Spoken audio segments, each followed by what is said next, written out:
ঘর দেবে, তোমাদের খেতে দেবে, আর দেবে ভিক্ষা, দেবে না শিক্ষা। আজকে পশ্চিমবাংলার বুকে শিক্ষার কি অবস্থা দেখতে পাচ্ছেন। আপনার শিক্ষার অধিকারকে কেড়ে নেওয়া হয়েছে। কেন? শিক্ষা যদি পায় তাহলে আপনার ভিতরে প্রশ্ন জাগবে, আমি আমার অধিকার থেকে, সাংবিধানিক অধিকার থেকে বঞ্চিত হয়েছি। এই সাংবিধানিক অধিকার যাতে তুমি কায়েম না করতে পারো, ক্লেম না করতে পারো, দাবি না করতে পারো, তার জন্য এই পশ্চিমবাংলার শিক্ষা ব্যবস্থাকে শেষ করে দিয়েছে মমতা ব্যানার্জির সরকার। বন্ধু, এখানে রাজনীতি করতে আসেনি, আমরা প্রভাত বাবুর স্মৃতি স্মরণ শ্রদ্ধা অনুষ্ঠান করতে এসেছি। এই কারণে এই কথাগুলো বললাম। এই কথাগুলো প্রভাত বাবুও বলতেন। প্রভাত বাবু তার পরবর্তী উত্তরসূরি হিসাবেতে সমীরকে রেখে গেছে। সমীর রায় আমাদের সঙ্গে সবসময় মেলামেশা করে, সমীরের মুখ দিয়েও এই কথাগুলোই বেরোয়। তাই তো সেই মহান ব্যক্তিত্ব যিনি আজকে চলে গেছে বলে আমরা হা হুতাশ করছি না, তার কৃতকর্ম আমাদের মধ্যে চিরস্থায়ী হয়ে থাকবে। সেই কৃতকর্মকে স্মরণ করে আমরা আরো দীর্ঘায়ু হয়ে এই তার স্বপ্নকে রূপায়ণের মধ্যে দিয়েই তার স্মৃতিচারণা আমাদের মধ্যে সার্থক হবে। বন্ধু, সবাই বলে মরে গেছে, তার আত্মা আছে, আত্মা ঘুরে বেড়াচ্ছে। আচ্ছা, এই আত্মার সঙ্গে সম্বন্ধে আমাদের তুমি একটু বলে গেছেন, আমি দুই চারটা কথা বলছি। বাবা সাহেব যেটা বুঝেছেন, সারা বিশ্বের বুকে বুদ্ধ যা বুঝেছেন, এবং হরিগুরুচার্য যা বুঝে, জ্যোতিরাও ফুলে যা বুঝেছেন, সাবিত্রীবাই ফুলে যা বুঝেছেন, যারা আপনার কথা বলেছেন কি, হ্যাঁ, ব্রাহ্মণ্যবাদে 5টা কথা আছে, এই 5টা কথা সত্য। কি? ক্ষিতি অপ্তেজ মরুদ্বোম, এই 5টা নিয়ে মানুষের শরীর গঠিত। এই কথাটা ঠিক।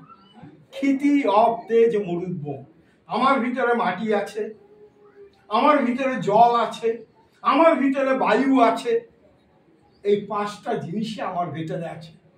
কিন্তু যখন আমার মৃত্যু হচ্ছে, প্রাণবায়ু বেরিয়ে যাচ্ছে, তখন আমার আর কিছু থাকছে না।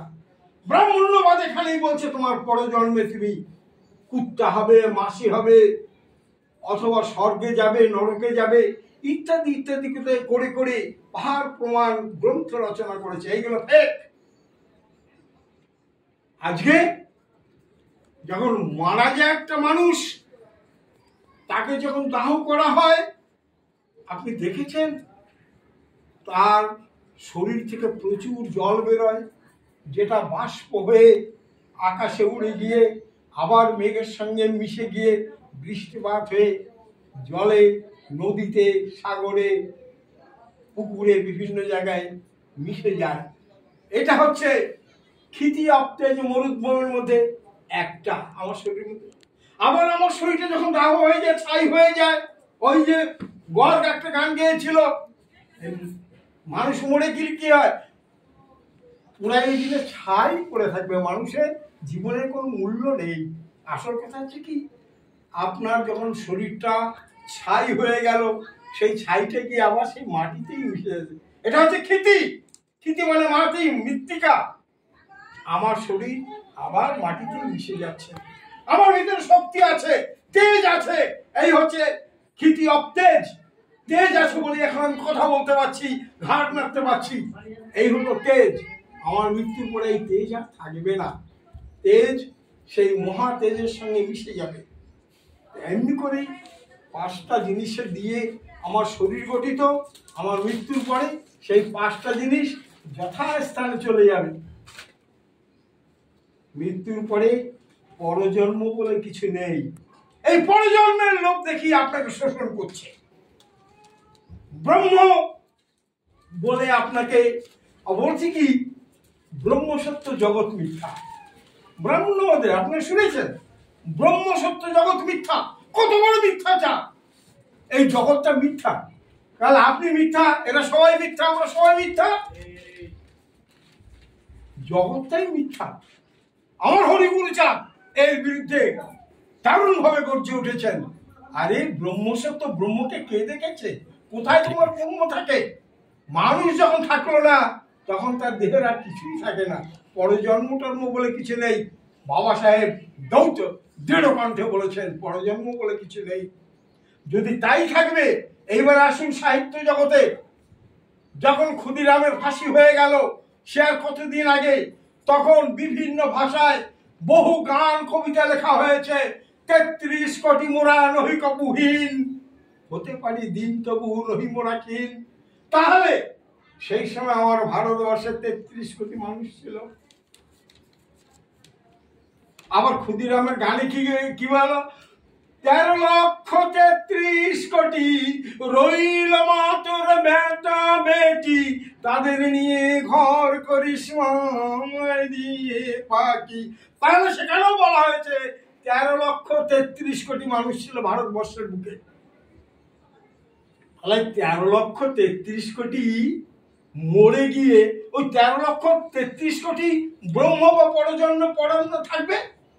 আজকে ১৪০ কোটি, তাহলে হলো কি করে? আজকেও ভারতের জনসংখ্যা ১৪০ কোটি, হলো কি করে? ওই ১৩,৩৩,০০,০০০ থাকবে। একটা মানুষ মরে তো একটাই ব্রহ্ম বেরোবে বা একটাই প্রাণ বেরোবে। তো সেইটাই যদি ঘুরে আবার পুনর্জন্ম হয়, ৩৩ কোটি উপরে যায় কি করে? ওদের কথাই ওদের ভাষা নেই।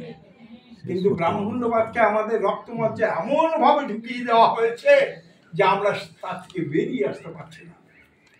বন্ধু, আসুন, শ্রাদ্ধ একটা গালাগালি।